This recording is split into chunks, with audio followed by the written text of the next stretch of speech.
लीजिए अब नवमेश नवमेश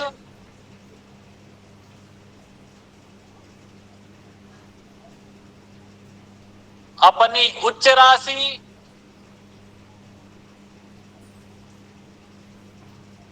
अपनी मूल त्रिकोण राशि नवमेश अपनी उच्च राशि अपनी मूल त्रिकोण राशि अथवा अपनी राशि नवमेश अपनी उच्च राशि अपनी मूल त्रिकोण राशि अथवा अपनी राशि का होकर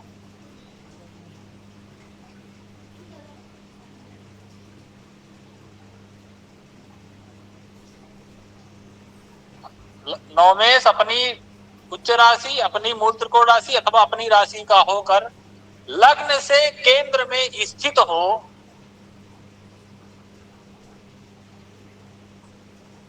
लग्न से केंद्र में स्थित हो तो लक्ष्मी योग होता है।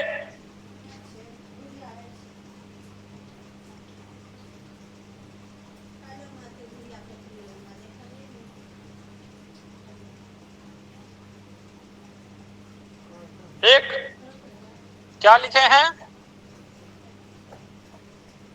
नवमेश अपनी उच्च राशि अपनी मूल त्रिकोण राशि या अपनी राशि का होकर लग्न से केंद्र में स्थित हो तो लक्ष्मी योग होता है। हाँ, लक्ष्मी योग होता है। सब लोगों ने लिख लिया, एक बार फिर बोल दीजिए देवेंद्र जी, जिसका छूट गया वो भी लिख देंगे। लग्न नवमेश अपनी उच्च राशि अपनी मूल त्रिकोण राशि या अपनी राशि का होकर लग्न से केंद्र में स्थित हो तो लक्ष्मी योग होता है। ठीक, अब इस कुंडली सरल योग है, बहुत सरल। अब इस कुंडली में देखिए नवमेश, तो नवम भाव में लिखा है 10, 10वीं राशि होती है मकर, है ना। मकर का स्वामी होता है शनि। ठीक, नवमेश मतलब ये नहीं नवम, नवम भाव में स्थिर राशि उस राशि का स्वामी, तो नवम भाव में लिखा है 10, 10वीं राशि मकर, मकर राशि का स्वामी शनि। तो लिखा है नवमेश लग्न से बोल रहा हूं ना, क्या क्या कह रही है? कुंडली नहीं दिख रही है। ओहो, एक मिनट दिख जाएगी।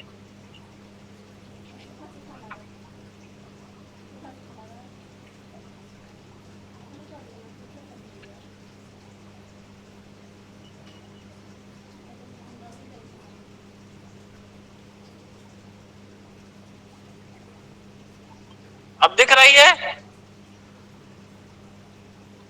जी दिख रही है। ठीक, तो अब देखिए इसमें, इस कुंडली में देखिए आपने लिखा है नवमेश अपनी उच्च राशि अपनी मूल त्रिकोण राशि स्वराशि में स्थित होकर लग्न हो, लग्न से केंद्र में हो। तो लग्न से केंद्र मतलब यही 1 4 7 10 जो होता है, ये वाला पॉइंट। तो नवमेश यहाँ पे नवम भाव है। ठीक, तो 10वीं राशि होती मकर, नवमेश मतलब ये नव नहीं होगा। ठीक है, दसम राशि भाव में मतलब नवम भाव में स्थित राशि उस भाव का इस नवमेश, तो नवम भाव में लिखा है 10, 10वीं राशि होती है मकर, मकर का स्वामी शनि। अब वो शनि आप देखिए लग्न से केंद्र में है, तो आप देख रहे हैं लग्न से केंद्र में है, तो मात्र लग्न से केंद्र में होना ही नहीं, लग्न से केंद्र में हो ठीक है, लेकिन वहां पे अपनी राशि में हो, उच्च राशि में हो या मूल त्रिकोण राशि में हो। यहाँ आप देख रहे हैं कि शनि अपनी राशि में है, लग्न से केंद्र में, एक तो नवमेश है, ऊपर से लग्न से केंद्र में है और अपनी उच्च राशि का है। तीनों कंडीशन होनी चाहिए, नवमेश हो, ठीक, लग्न से केंद्र में हो और अपनी उच्च राशि में हो, अपनी उच्च राशि या मूल त्रिकोण या स्वराशि में हो। यहाँ नवमेश जो है लग्न से केंद्र में है और अपनी राशि में भी है। इस तरह से क्या हुआ, ये लक्ष्मी योग बन रहा है। अब कल एक योग और आपने पढ़ा था, शनि अगर जो लग्न से केंद्र में हो, निश्चय मैं पूछूंगा वही बताएगा। वृंदा जी बताइए, शनि यहां दशम भाव में अपने घर में है, कौन सा योग बनेगा?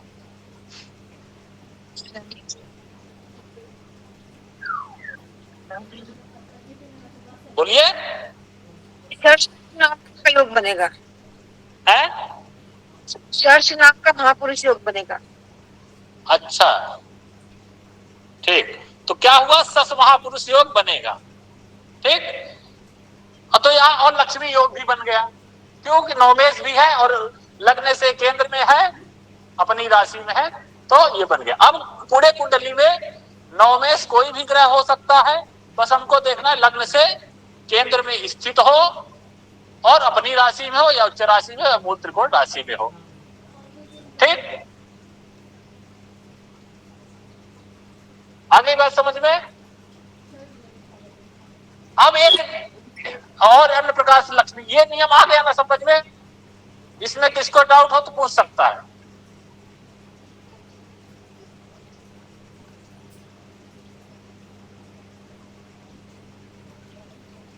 है किसी को कुछ डाउट?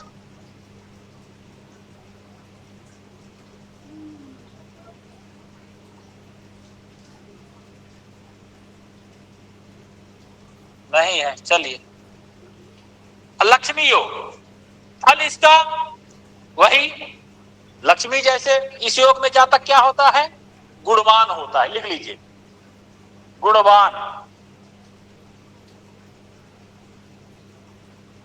ठीक, भाग्यवान,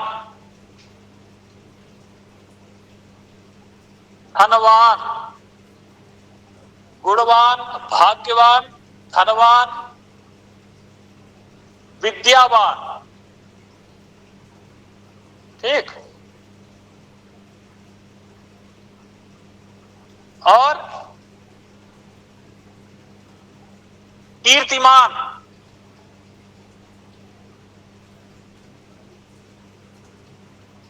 यशस्वी।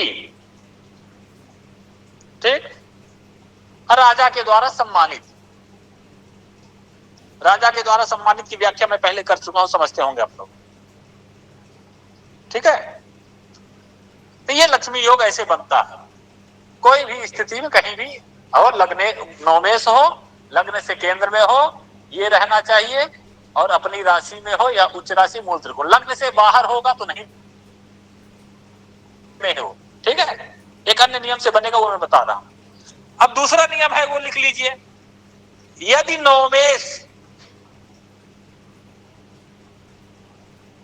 तथा शुक्र,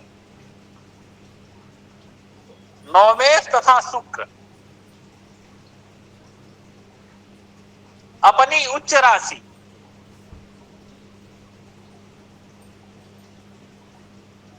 नवमेश तथा शुक्र अपनी उच्च राशि अथवा अपनी राशि में स्थित होकर,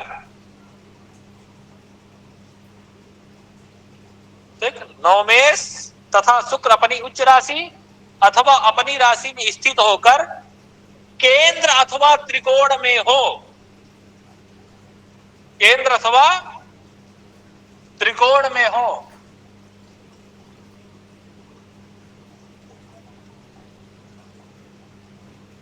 यदि नवमेश तथा शुक्र अपनी उच्च राशि अथवा अपनी राशि में स्थित होकर केंद्र अथवा त्रिकोण में हो, तो लक्ष्मी योग होता है। हमारे में है गुरुजी। बहुत बढ़िया।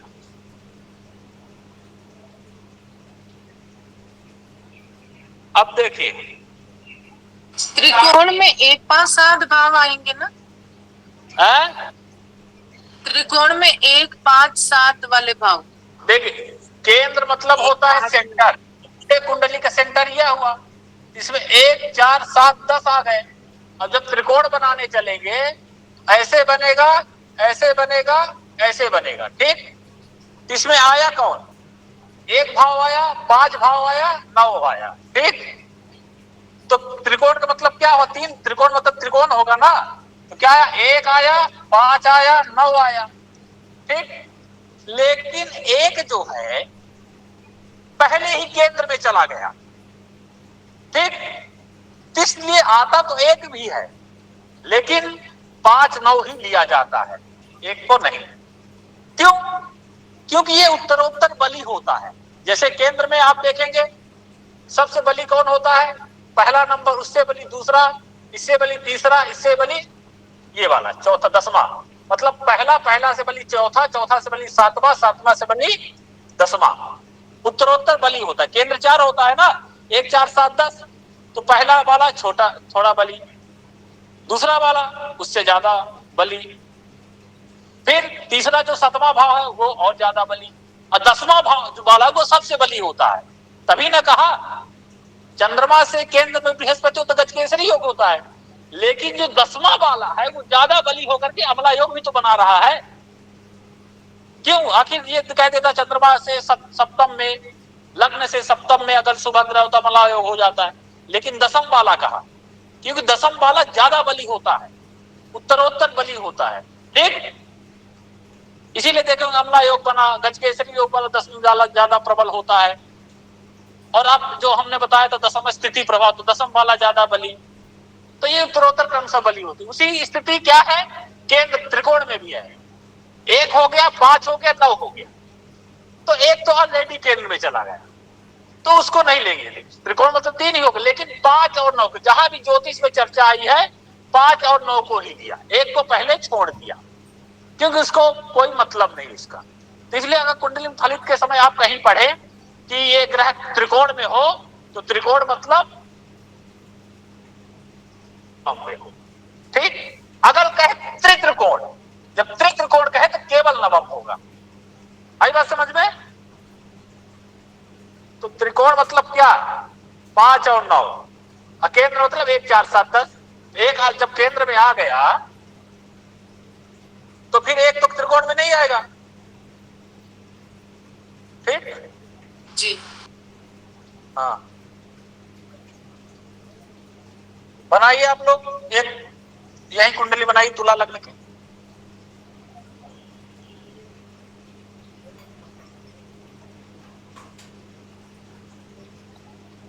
तुला लग्न की बनाइए।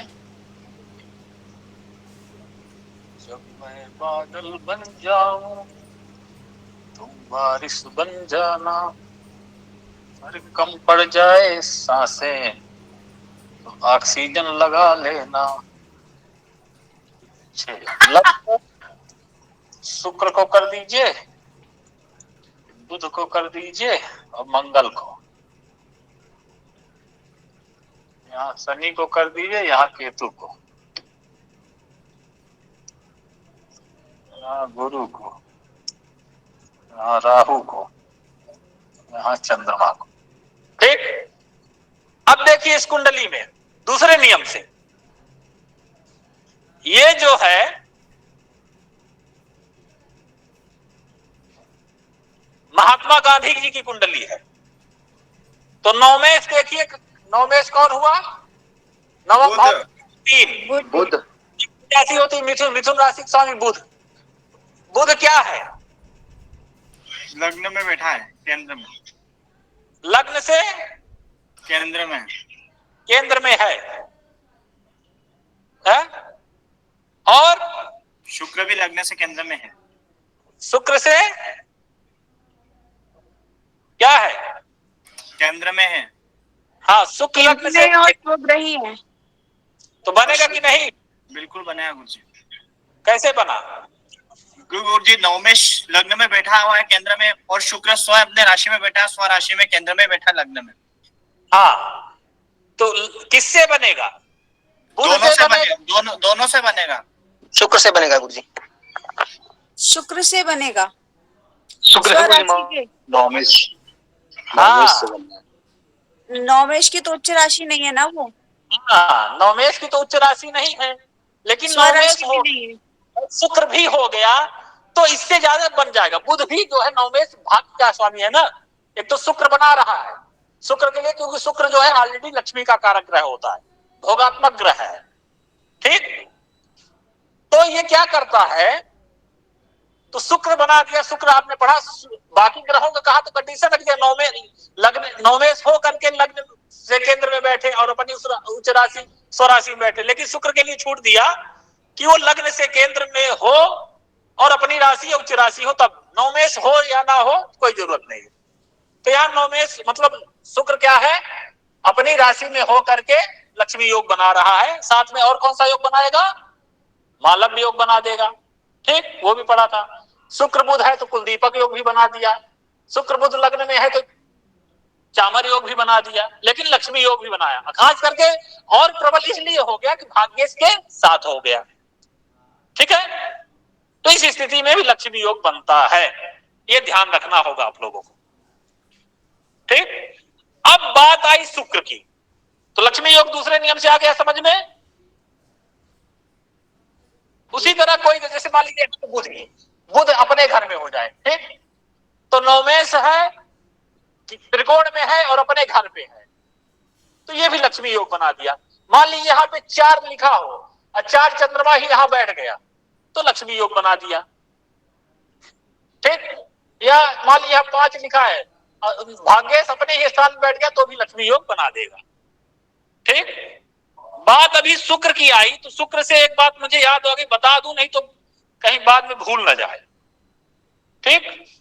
शुक्र हमने बताया लक्ष्मी का कारक है, और ये क्या है, एक भोगात्मक ग्रह है। क्या है, भोगात्मक ग्रह है, ठीक। और इसका जो है अब भोग का भाव कौन सा है, किसी को पता है? सप्तम गुरुजी, 11वां से 12वां सप्तम द्वादश भाव, द्वादश भाव है, 12वां द्वादश ही होगा सर। 11वां है सर, इच्छा पूर्ति वाला भाव है। क्या है, 12वां भाव है, ठीक। सर 12वां 12वां भाव है कि सप्तम? 11वां होना चाहिए, सर 12वां द्वादश भाव, 12वां होना चाहिए, 12वें में ये उच्च का होता है ना, 12वां से खर्च 12वां तो व्यय हो जाता है। हो जाता है ये। का है, सप्तम होगा। गुरुजी सप्तम होना चाहिए। इसका करिए, तब तक कुंडली बना लेते हैं। अरे सप्तम तो स्त्री का है, तो स्त्री भोग की वस्तु थोड़ी है। 12वां खर्च 11वां होना चाहिए सर, इच्छा पूर्ति वाला भाव। बता रहे हैं, ठीक है। 12वां भाव होता है गुरुजी, 12वां भाव। अब शांत हो जाइए। 12वां भाव, द्वादश भाव। अब शांत रहिए। 12वां भाव भोग का है, ठीक है।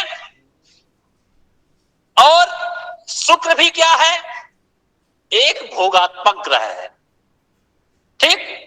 तो इस कारण से शुक्र एक भोगात्मक ग्रह होने से इसका द्वादश भाव से बहुत लगाव है, ठीक। द्वादश भाव से इसका, जैसे मंगल का दशम भाव से बहुत लगाव है। यहां तक कि यह कह दिया कि माने कुलीर भवने च शुभम ददाती, मंगल अगर दशम भाव में नीच का भी हो तो भी शुभ फल देगा, इतना लगा उसको दशम भाव से है। उसी तरह शुक्र भी एक भोगात्मक ग्रह है, और भोगात्मक ग्रह होने से इसका द्वादश भाव से बहुत अधिक लगाव है। तो शुक्र जब भी द्वादश भाव पे या द्वादशेष पे जितना प्रभाव डालेगा उतना ही भोगों की सृष्टि करेगा, ठीक। इसके लिए बहुत सारे नियम बताए हैं, बहुत सारी। अगर हम करीब आधा घंटा का लेक्चर दें, निष्कर्ष यही निकलेगा कि द्वादश भाव में शुक्र जो है अच्छा फल देता है। यहां तक कि ये कह दिया षष्ठस्थः शुभकृत कवि, अगर शुक्र यहां भी बैठेगा तो भी शुभ फल देगा। क्यों? क्योंकि जब शुक्र यहां बैठेगा तो दृष्टि कहां डालेगा, इतना, क्योंकि उसको उस भाव से इतना लगाव है, ठीक। तो शुक्र जो है, और बहुत सारी बातें हो रहा कथितम नियमे रहिवा द्वादश स्थान गो भृगु अंत्यपेन संयुक्तो विशेषण धनदायका, वहां ऐसी बात कही। फिर भावार्थ रत्नाकर कहते मे से जातस्य धनपो व्यस्तोपि कभी सुबह इतर निक्षेतु जातस्य व्यस्तोपि धनपो सुबह। जैसे मेष लग्न वालों में शुक्र अगर द्वादश स्थान में हो करने वाला होता है, धन देने वाला होता है, क्योंकि वहां पे उच्च का हो। मेष लग्न की कुंडली में मान लीजिए मेष लग्न की कुंडली है, तो शुक्र अगर यहां बैठ गया, ठीक, तो एक तो द्वितीय सो के द्वादश भाव में बैठा, और ऊपर से क्या हुआ, यहाँ पे बैठेगा 12 रहेगा तो उच्च का होके बैठेगा, तो वहां पे भोगों की सृष्टि करेगा। ठीक, और ये कहा में बैठ जाए तो क्या, यदि षष्ठ भाव में बैठ जाए तब भी वही तो बोलने जा रहा था। शुक्र षष्ठ संस्थानम योगतम भवति ध्रुवम का उत्तर कालामृतम में कहा, षष्ठस्थ शुभकृत कवि, मतलब छठे भाव का शुक्र जो है शुभ होता है। क्यों शुभ होता है, मात्र इसीलिए शुभ होता है कि द्वादश भाव को देख रहा है। जब उसको भाई किसी से लगाव हो, उसको जब दिख जाएगी। लेकिन गुरुजी मेष लग्न में तो छठे भाव में शुक्र नीच का हो जाएगा ना। हम छठे भाव की बात कहाँ करें, हाँ तो नीच का हो जाएगा, लेकिन देखेगा कहाँ, द्वादश भाव में देखेगा ना, वहां भोगों की सृष्टि करेगा। अब जो द्वितीय भाव करके वहां बैठेगा, उस संबंधी भले हानि करेगा, लेकिन वहां वो करेगा। ठीक है, उसकी चर्चा कल आगे हम पढ़ेंगे हम लोग एक दिन कि किस भाव का स्वामी 6-8-12 मिनट क्या है। मतलब यहां तक ये कहा, शुक्र संस्थानम योगदम भक्ति ध्रुवम व्यस्त शुक्र से यथा योगम बदंती, कहा कि शुक्र छठे भाव में होना योग शुभता की सृष्टि करता है। कैसी शुभता, यथा योग्यम बदंती व्यस्थितस्य, जैसी शुभता द्वादश में होके करता है, उसी तरह षष्ठ भाव में ही होकर के वैसे ही शुक्र क्या करता है, भोगों की सृष्टि करता है। ठीक, और कहा भावार्थ कर्त के जातक से शुक्रस्तु बेस्तो भी धनोग्या योग प्रभवती अन्य से ही नहीं योगदा, मतलब कर्क लग्न वालों में भी जो है शुक्र जो है 12वें भाव में हो तो भी अच्छा फल देता है। तो कुल मिला के यही कहना है कि यदि शुक्र जो है द्वादश भाव से संबंध बना लेता है, तो शुक्र अनुकूलता को प्राप्त कर लेता है, प्रबलता को पाप लेता है, क्योंकि द्वादश सात्मको भृगो रूप द्वादश भोग में उचार, शुक्र भोग का कारक है और द्वादश भाव भी भोग का कारक है। दोनों जब मिल जाएंगे तो क्या होगा, भोगों की सृष्टि करता है। और जिन व्यक्तियों की कुंडली में शुक्र द्वादश भाव में रहता है, ठीक,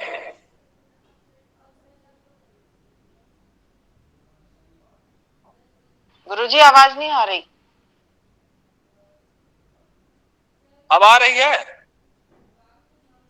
जी, हाँ, ये कह रहा था कि जिन लोगों की कुंडलियों में शुक्र 12वें भाव में रहता है, उनकी स्त्री प्रायः हम का शब्द प्रयोग करूं, दीर्घजीवी होती है, दीर्घायु होती है।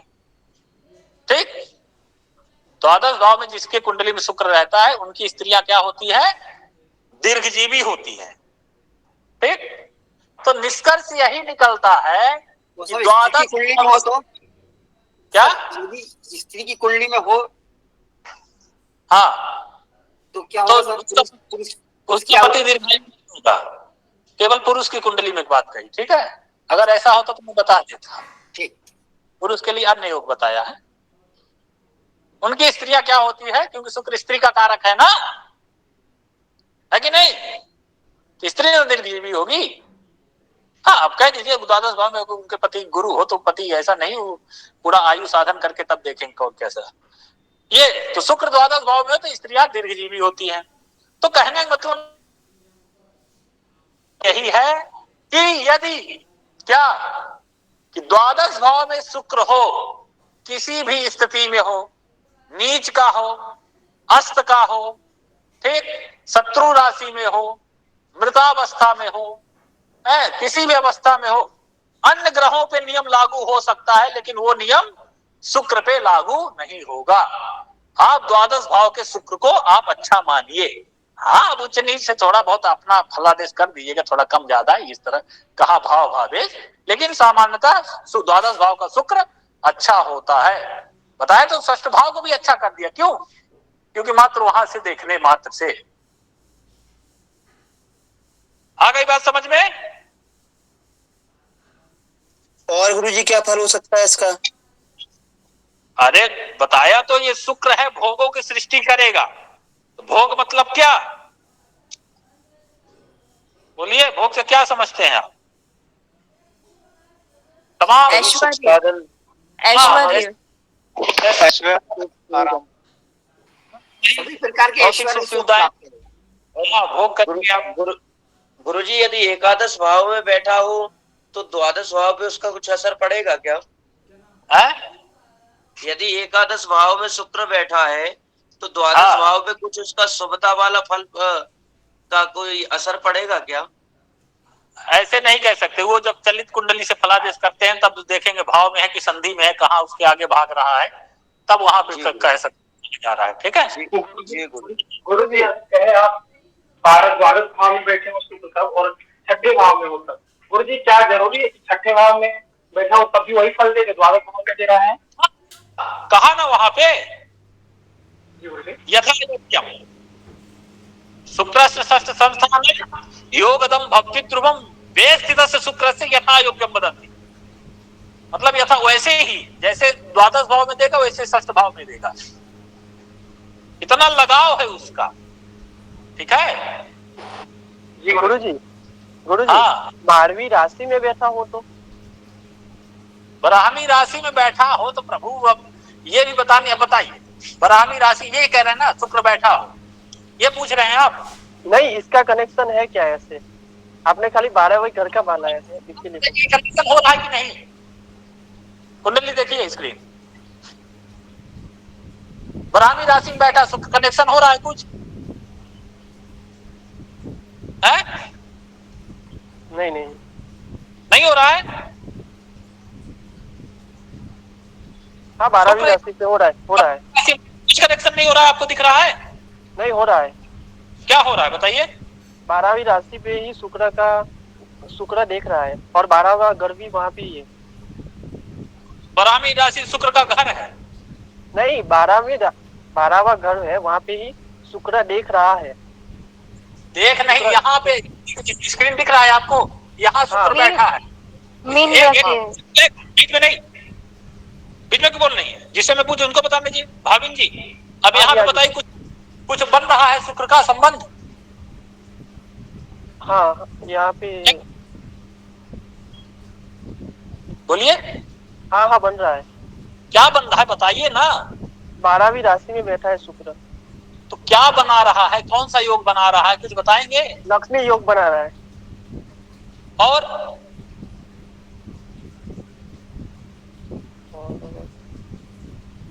मालव योग पढ़े हैं? मालव योग बना रहा है क्योंकि अपनी राशि वहाँ पे उचका होके बैठा है शुक्र 12वीं राशि।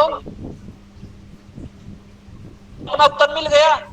हाँ मिल गया। तो अगर आप पढ़े होते, ठीक से पढ़े होते तो आप यहाँ पे ऐसे प्रश्न करते, है कि नहीं? तो इस तरह प्रश्न करके ये तो आप हमारी परीक्षा ले रहे हैं या आप अपनी योग्यता बता रहे हैं? बताइए। नहीं हमारी परीक्षा करिए आप लोग है। गुरुजी या मालवी योग नहीं बढ़ेगा ना शुक्र उच्च का या स्वराशि में थोड़ी? क्या बात, यहाँ पे उच्च के है तो शुक्र उच्च का है। शुक्र की उच्च राशि का 12 लिखा है। अब यही जब उच्च नीच नहीं है ना तो ऐसे ही लोग क्या करेंगे, क्लास को डिस्टर्ब करेंगे, खुद कंफ्यूज में रहेंगे, खुद डिस्टर्ब होके दूसरे को डिस्टर्ब करेंगे। क्या कहा जाए? केंद्र में भी है। हाँ तब अरे गुरुजी को सुन लो पहले, गुरुजी को सुन लो। गुरुजी एक प्रश्न है। जी बताएं। गुरुजी जैसे अगर द्वादश भाव में शुक्र बैठा है तो क्या मोक्ष प्राप्ति भी कराएगा? अब मोक्ष का अलग हो, केवल शुक्र के बैठने से नहीं है। जब भोगों में लगा लिप्त कर देगा तो मोक्ष नहीं, केवल भोग की बात की। ठीक है, मोक्ष वाले तो है सष्टे बंध मोक्ष हो, उसकी चर्चा करेंगे। आप केवल मात्र शुक्र के बैठने से कैसे मोक्ष कह सकते हैं? मोक्ष वाले अलग योग है। ठीक है, मोक्ष नहीं है। जब व्यक्ति भोगों में लिप्त रहेगा तो कैसे मोक्ष को प्राप्त होगा? आगे द्वादश भाव में शुक्र की राशि स्थित हो। राशि से बात नहीं की, राशि का होना ग्रह का होना अलग बात है ना। हाँ अगर वहीं पे क्या हुआ, अगर शुक्र की राशि हो गई, ठीक, और वहां पे शुक्र बैठ गया ठीक, तब तो ठीक रहेगा, तब तो अपने घर के होगा, अपने वहां बैठ गया तो विमल योग होता है जो मैं आगे पढ़ाऊंगा वो बना देगा, तब तो और अच्छी वो करेगा और भोगों की सृष्टि करेगा। ठीक, और कुंडली खोलो। जी गुरु जी, एक प्रश्न था। हाँ बताएं। तो जैसे कि शुक्र 12वें भाव में हो और उस पे कोई नीच ग्रह की दृष्टि हो या कोई पाप ग्रह उसे देख रहा हो, तो इसमें फल में कोई कमी होगी या ऐसे ही होगा? मतलब इसमें क्या बताएं?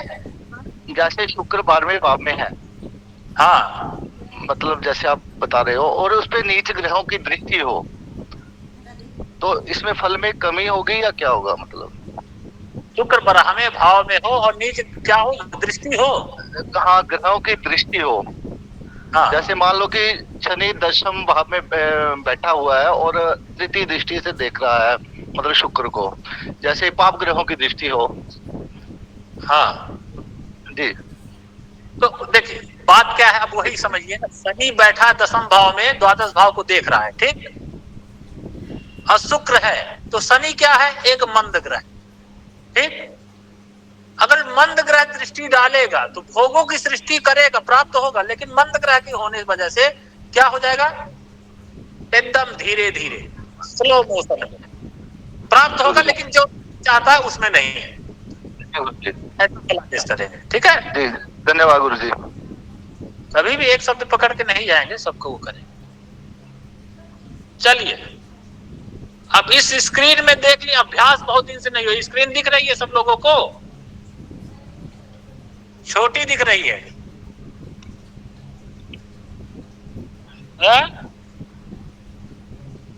दिख रही है गुरुजी। रुके, हाँ पूरी स्क्रीन पे है गुरुजी। दिख रही है भैया, रुके मैं शेयर कर दे रहा हूं, बड़ा दिख रहा होगा, ये दिख रहा है हमारा वाला। जी गुरुजी। अब इसमें बताइए कौन कौन से योग बन रहे हैं? गुरुजी शश योग और कुलदीपक योग। गुरुजी नहीं दिख रहा है यार। गुरुजी सस्य योग बन रहा है। गुरुजी इसमें सस्य योग बन रहा है। दामिनी योग भी बन रहा है सर। गुरुजी सस्य योग बन रहा है इसमें। चुप रहिए गुरुजी, स्क्रीन नहीं दिख रही है हमारी तरफ। स्क्रीन नहीं दिख रही है। स्क्रीन नहीं दिख रही है? दिख रही है गुरुजी, दिख रही है। दिख रही है क्या दिख नहीं दिख रही है, नहीं दिख रही। आप देखिए, नहीं दिख रही है। पहले ठीक से, हाँ ये ठीक है सर।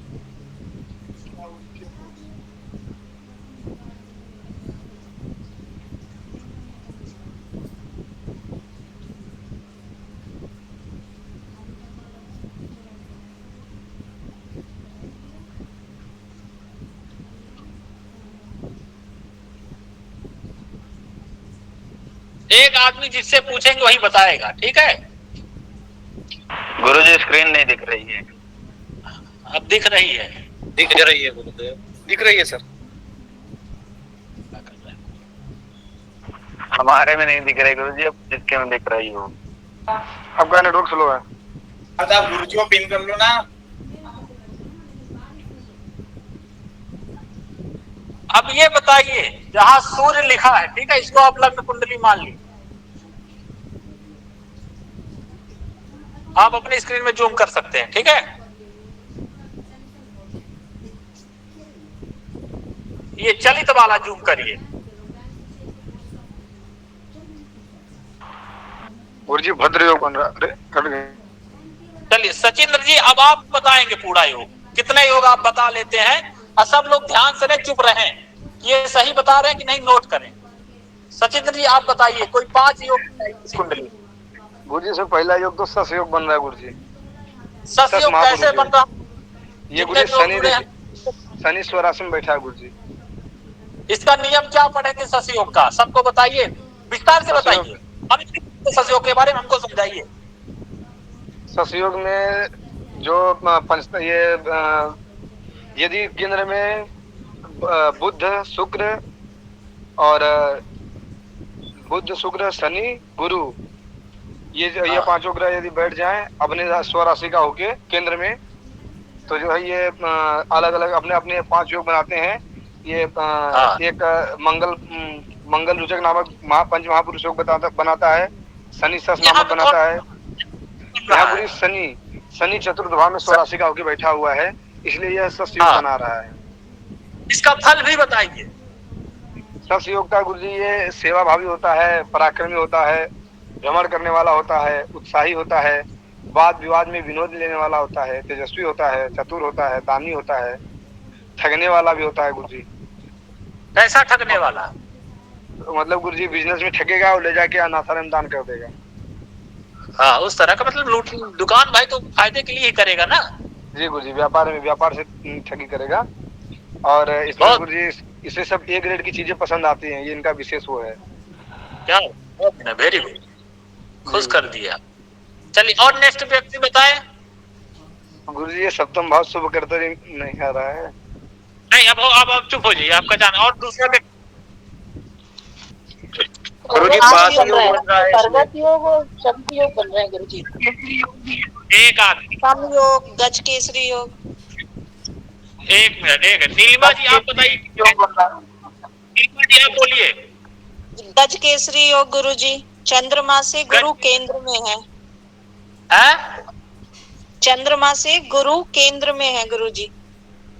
अच्छा, तो गज केसरी बन रहा है जी। इसका फल बताइए।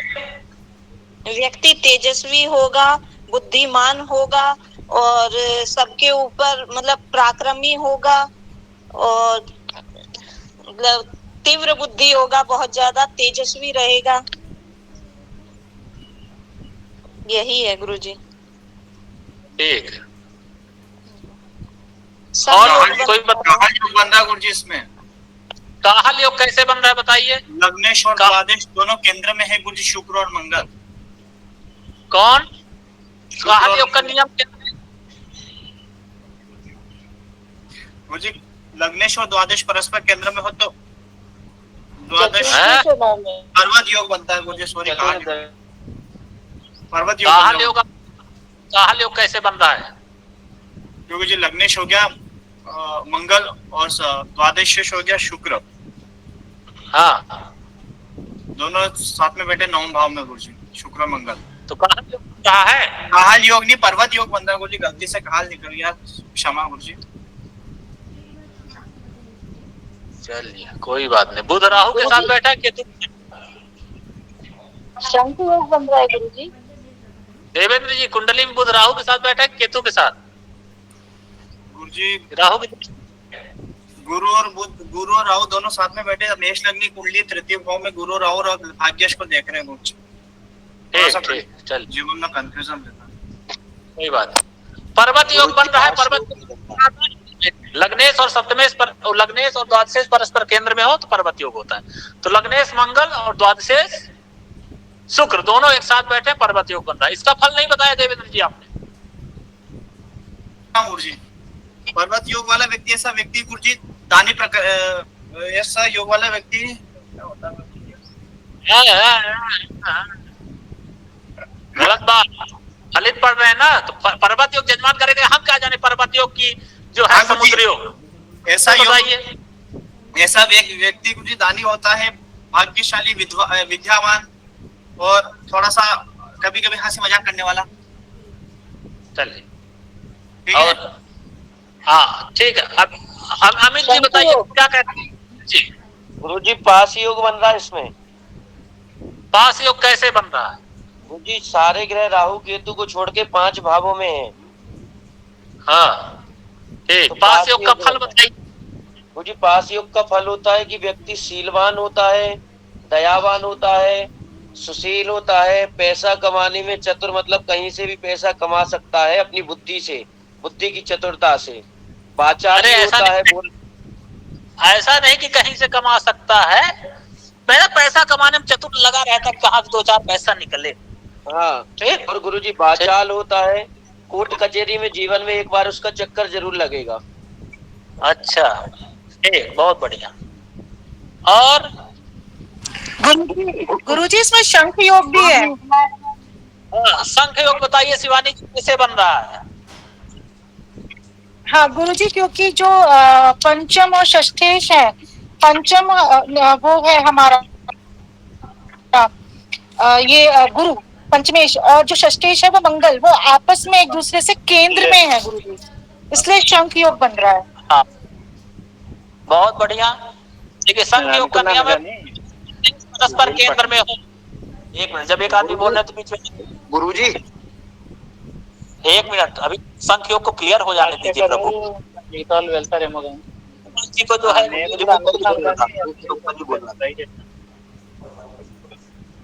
गोपाल जी को सीधा रिमूव करिए, 3 दिन क्लास में नहीं जोड़ना है इनको, ठीक है? बीच में डिस्टर्ब कर रहे हैं। नाम नोट कर लिए, 3 दिन इनका गोपाल 3 दिन इनको क्लास में नहीं जोड़ रहे। हाँ, शिवानी जी, शंख योग का नियम था कि पंचमेश और षष्ठेश परस्पर केंद्र, तो पंचमेश हो गया गुरु, षष्ठेश हो गया मंगल, दोनों परस्पर केंद्र, तो शंख योग बन रहा है। बहुत बढ़िया, वेरी गुड। इसका फल भी बता दीजिए। शंख योग में जो इंसान होता है वो अच्छे कार्य करता है, दीर्घायु होता है, सुशील होता है, दयालु होता है। ना ना ना, अंदाज में बोली है, शास्त्रगत सलाह दे। नीच भंग राजयोग भी बन रहा है गुरुजी इसमें मंगल से। एक मिनट पहले क्लियर हो जाइए, दिल थाम के बैठिए। शिव शंख योग का संतोषजनक फल नहीं बताया। चलिए देवेंद्र जी बताइए, नीच भंग कैसे बन रहा है? गुरुजी जो मंगल है, गुरुजी मंगल नीच का बैठा है कर्क 9वें भाव में, कर्क राशि में। और जो चंद्रमा है, जहाँ मंगल उच्च का रहता है मकर राशि में, वहाँ चंद्रमा बैठा है, तो दूसरे नियम के अनुसार ये नीच भंग योग बनता है गुरुजी।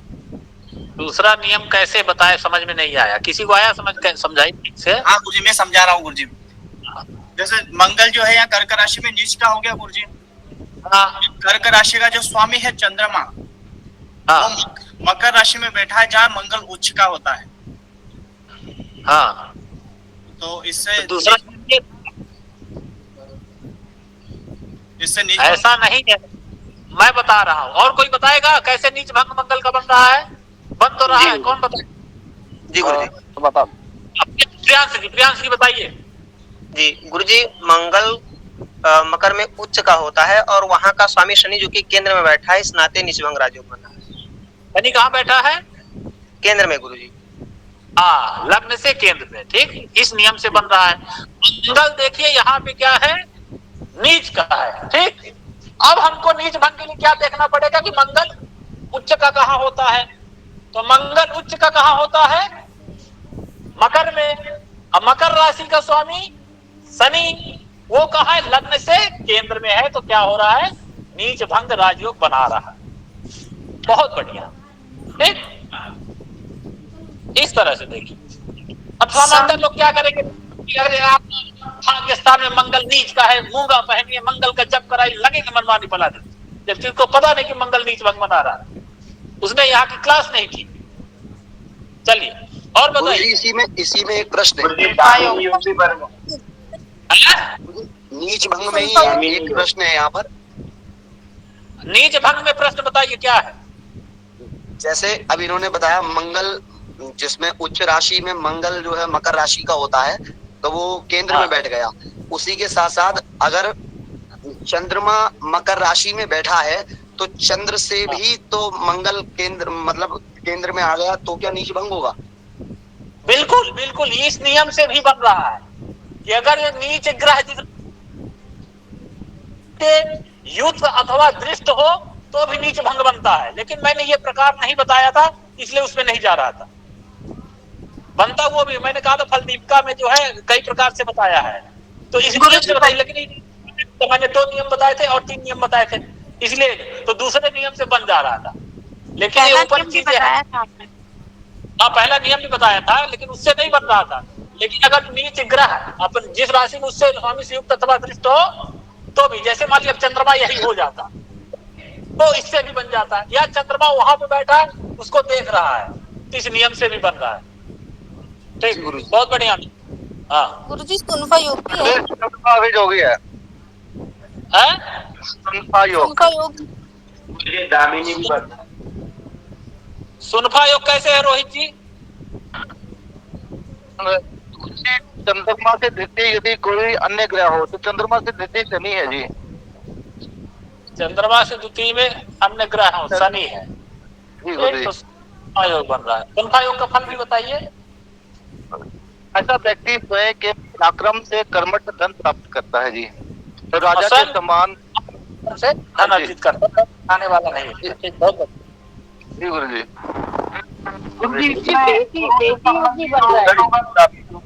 विमलेश जी कैसे बन रहा है? बेसी योग सूर्य से द्वितीय भाव में शुक्र है गुरु जी।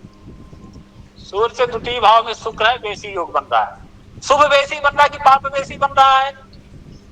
पाप बेसी। शुभ वेशी शुक्र है ना, शुभ वेशी। मंगल नहीं दिख रहा है? दोनों है शुभ बेसी पाप बेसी दोनों बन रहा है, मिला जुला जो फल होगा वो कहेंगे। और बताइए गुरुजी समयोग भी बन रहा है। गुरुजी समयोग बन रहा है। उपासना जी बताइए समयोग कैसे बन रहा है?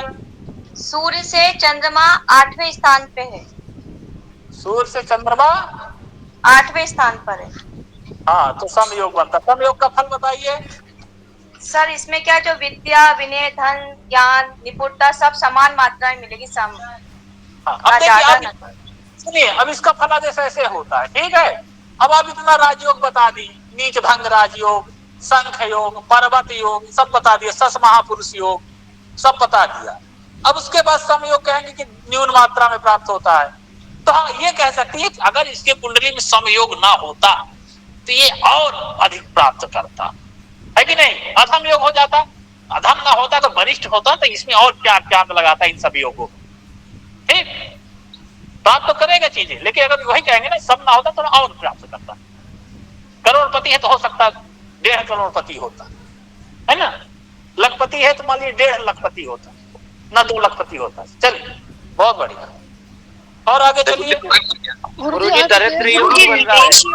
विदेश योग भी है इसमें। विदेश योग कैसे है? विदेश यात्रा योग। अष्टमेश अष्टम भाव में ही बैठे हुए हैं और केतु की 9वीं दृष्टि आ रही है। नियम क्या है विदेश यात्रा का योग, दर्शकों को बताइए। अष्टम अष्टमेश का पाप ग्रहों अष्टम या अष्टमेश पर पाप ग्रहों का प्रभाव हो तो विदेश यात्रा का योग बनता है। अष्टम भाव में कैसे प्रभाव है पाप ग्रहों का? केतु का 9वीं दृष्टि आ रही है। बहुत बढ़िया। और सूर्य तो सूर्य साथ में बैठे हुए हैं। ठीक, बहुत बढ़िया। देखिए अष्टम भाव पे सूर्य केतु का प्रभाव और अष्टमेश पर भी सूर्य केतु का प्रभाव। विदेश यात्रा। गुरुजी दरिद्र योग बन रहा है इसमें। दरिद्र योग भी बन रहा है गुरुजी। दरिद्र योग देखिए यही सुनिए दरिद्र योग कह दिया आपने, ठीक है। अब इतना राजयोग बताने के बाद आप दरिद्र योग, हाँ अध्ययन की दृष्टि से आप पढ़े हैं कह सकते हैं, लेकिन दरिद्र योग की परिभाषा उस दिन मैं लिखाया था क्या क्या होता है दरिद्र योग। लेकिन अगर जजमान को मत कह दीजिएगा डायरेक्ट कि दरिद्र योग बन रहा है, नहीं जब आप महापुरुष शंख योग पर्वत योग इतना बता रहे हैं तो वहां पे दरिद्र योग नहीं, उसको टेंशन में आ जाएगा। नहीं, यदि ये योग नहीं बनता तो ये और अच्छे बन सकते थे, और अच्छा हो सकता था इनके साथ। और व्याख्या अलग चलती है। दरिद्र योग मतलब वो दरिद्र निर्धनता से नहीं, वो हम आप ना जान रहे कि दरिद्र योग का क्या क्या फल है। उस दिन मैं लिखाया था पूरा, जिसकी बुद्धि समान हो, इधर उधर करने वाली बातों को करने वाला, उस तरह की जो चीजें बताए, वो दोष जो है दरिद्र योग के। दरिद्र मतलब निर्धन नहीं। तो ये अध्ययन की दृष्टि ठीक आपने बता दिया, बन सही है, बन भी रहा है कि शुक्रो नास्ति बुधो नास्ति नास्ति केंद्र बृहस्पति 10वें अंगारको नास्ति सा जाता है किम करिष्यति, वो ठीक है। लेकिन जजमान को मत बताइएगा, ठीक है। गुरुजी सरल योग भी है। सरल योग मैंने नहीं पढ़ाया, जो पढ़ाया वो बताइए ना। गुरुजी सुंदर स्त्री प्राप्ति योग। ये गुरु चांद्र योग क्या लक्ष्मण जी बताइए। चंद्रमा से बृहस्पति केंद्र में हो तो गुरु चांद्र योग बनता है। गजकेसरी योग, गजकेसरी बोलिए, गुरु चांद्री बोल के उन लोग कुछ कंफ्यूज और दूसरे कर रहे हैं। इस लोग गुरु चांद्री का बोलिए। गुरु चांडाल योग, ये इसमें गुरु राहु साथ में है षष्ठम भाव में, छठे भाव में। लक्ष्मण जी ने कहा गुरु चांद्री योग, ठीक है, जबकि पहले ही किसी ने बता दिया गजकेसरी योग इसमें बन रहा है। अब वो लक्ष्मण जी थोड़ा पढ़े हैं ना, तो अपना दिखाएंगे कि हम कुछ पढ़े हैं, तो इसलिए कह रहे गुरु चांद्री योग। गजकेसरी योग शास्त्र का था, ठीक है, लोग में उसको गुरु चांद्री बना दिए। चांद्री कहाँ बनता है, कौन सी विभक्ति बनने का, क्या कैसे चांद्री कह रहे हैं, गजकेसरी योग कहिए, ठीक है। लोग में पुराने ज्योतिषी वो प्रयोग करते थे गुरु चांद्री। चलिए उसमें हल्का भाषण शक्ति राजयोग भी बन रहा है गुरु जी। भाषण शक्ति राजयोग, भाषण शक्ति हिरास योग कैसे बन रहा है बताइए। द्वितीय पंचम पंचमेश गुरु और बुध, अगर ये क्रूर ग्रह से पीड़ित हो तो भाषण शक्ति राजयोग बनता है। तो द्वितीय और बुध भी है, क्योंकि बुध जो है सूर्य के साथ है, ठीक है, और गुरु भी राहु के है, तो कहीं ना कहीं भाषण में देगा। अब भाषण मतलब क्या, हकलाना हो गया है, तोतलापन हो गया, और बोलते समय कॉन्फिडेंस डाउन हो जाना, इस तरह के वाणीगत दोष आ सकते हैं, ठीक है। समूह में बोलने में अपना जो है कॉन्फिडेंस ना आना, इस तरह का। गुरु जी ऋण ग्रस्तता रोग बनेगा क्या? गुरु और मंगल है, गुरु की दृष्टि मंगल पर है 5वीं। जब षष्ठेश एकादश द्वितीय षष्ठेश मंगल एकादशेश बुध द्वितीय भाव बन रहा है क्या, गुरु से बन रहा है, गुरु से बन रहा है, गुरु मंगल से द्वितीय और छठे भाव से बन रहा है गुरु जी। द्वितीय बुध गुरु जो है यहाँ बैठ गया, ठीक है, षष्ठ भाव बैठ गया, और षष्ठेश का संबंध बन रहा है बुध जो मंगल से बना रहा है। गुरु की दृष्टि मंगल पर है सर, एक तरफा है ना, एक तरफा है ना, मंगल को तो नहीं डाल रहा है प्रभाव गुरु पे। गुरु की दृष्टि हुई नहीं है गुरु, नहीं है गुरु जी, नहीं है। तो ऋण का नहीं बन रहा है गुरु जी। अगर ये पुरुष का कुंडली है, पुरुष का कुंडली है तो सुंदर पत्नी योग बन रहा है गुरु जी। कैसे बताइए। हाँ, अगर पुरुष की कुंडली है तो सप्तम भाव में अगर सम राशि हो और सप्तम में सम राशि में हो और शुक्रदेव सम राशि में होंगे तो सुंदर पत्नी योग बनता है। क्या बात है, बहुत बढ़िया, वेरी गुड। सप्तम भाव में सम राशि है, सप्तमी सम राशि में है, जो पत्नी का कारक शुक्र होता है वो भी सम राशि में है, तो सुंदर पत्नी प्राप्ति की योग बना रहा है, ठीक। और बताइए गुरु जी, योग से संबंधित रोग हो सकती है, योग भी है गुरु जी। गुरु से रोग हो सकती है। एक आदमी बोलने दीजिए, एक आदमी बोलने दीजिए। देवेंद्र जी क्या कह रहे थे आप बताइए। गुरु जी, इसको गुरु से संबंधित रोग हो सकते हैं, मेदा, चर्बी या जिगर से संबंधित। गुरु जी, गुरु से संबंधित क्यों केवल गुरु से होगा, बुध सूर्य भी तो बैठे, वहां भी बैठे। हाँ गुरु जी, बुध सूर्य से संबंधित भी हो, हाँ, केतु से संबंधित भी हो, खास करके गुरु से संबंधित, क्योंकि देखिए गुरु यहाँ बैठा है, ठीक है, और उसमें पापक ग्रह शनि की दृष्टि है, केतु राहु भी प्रभाव डाल रहा है, ठीक, तो गुरु से संबंधित ज्यादा रोग हो सकता है। बुध भी हो सकता है, क्योंकि बुध भी अष्टम में बैठा है, सूर्य के साथ पापक ग्रह के प्रभाव में है, ठीक, तो इससे संबंधित रोग हो सकता है। बुध सूर्य दृष्टि भी डाल रहे हैं गुरु के घर पर, द्वितीय भाव पर, तो गुरु की राशि को प्रभावित कर रहे हैं ना। राशि से नहीं, ग्रह से प्रभावित की बात हुई थी ना। 6-8 अनिष्ट भावों में ग्रह बैठे, पापक ग्रहों से प्रभावित हो, जिस धातु का जो ग्रह प्रतिनिधित्व करता है उस धातु संबंधी रोग हो गए। हमने ये भी लिखा था कि दृष्टि गुरु यहाँ पे गुरु जी, मंगल भी रोगेश है ना यहाँ पे। हाँ, तो मंगल रोगेश है तो कहाँ प्रभावित किया जाता है, किसको? शुक्र, उसमें चंद्रमा की राशि में बैठा है मंगल। शांत रहिए, चलिए आगे। नेक्स्ट आदमी बोलिए। पति योग बन रहा है गुरु जी, आज बुधवार का जन्म, आज बुधवार का जन्म है, और हाँ 5 तारीख का क्या बात है, क्या बात है, बहुत बढ़िया प्रफुल्ल जी। देखिए बुधवार का जन्म है और सूर्य देखिए बुध के साथ बैठा है, ठीक, तो बासरपति योग बना रहा है। अब बासरपति का फल क्या है बताइए, तब हम कहेंगे वेरी गुड।